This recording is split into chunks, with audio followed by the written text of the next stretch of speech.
హైదరాబాద్లోని Saidabad observation హోంలో de addiction సెంటర్ను మంత్రి సీతక్క ప్రారంభించారు.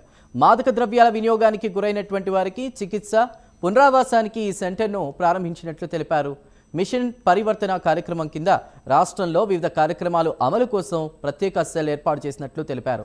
ఇక రాష్ట్రంలో మాదక ద్రవ్యాల వ్యాప్తిని అరికట్టడానికి యాంటీ నార్కోటిక్స్ బ్యూరో నిరంతరం కృషి చేస్తోందని సీతక్క తెలిపారు.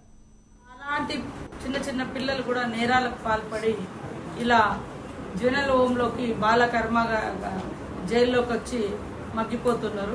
వాళ్ళ వెనుక ఈ నేరాల వెనుక చరిత్ర చూస్తే మరి డ్రగ్స్ అడిక్టెడ్ కానీ మత్తు పదార్థాలు కానీ ఇట్లాంటి వాళ్ళను ఈ రకమైనటువంటి నేరాల వైపు ప్రేరేపిస్తుంది.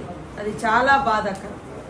అదేవిధంగా అలాంటి కష్టంలో అలాంటి నేరాలతోటి ఒక చిన్న పసి వయసులో తెలిసి తెలియని వయసులో తప్పులు చేసి ఇక్కడికి వచ్చి ఆ నేరాలతో వాళ్ళు మానసికంగా అట్లనే కుంగిపోకుండా వాళ్ళ కోసము ఈరోజు మరి ఒక 13 లక్షలు కేటాయించి వాళ్ళను కౌన్సిల్ చేయడానికి సైకాట్రిస్టులను పెట్టి కౌన్సిలర్స్ని పెట్టి వాళ్ళ యొక్క మానసిక స్థితిగతులను పెంపొందించడం, అదేవిధంగా ఈ అడిక్ట్ అయినటువంటి ఏదైతే మత్తు పదార్థాల నుంచి డీ అడిక్ట్ చేయడం, దానికోసం ఈ డీ అడిక్షన్ సెంటర్ అనేది ఈరోజు ప్రారంభించడం జరిగింది.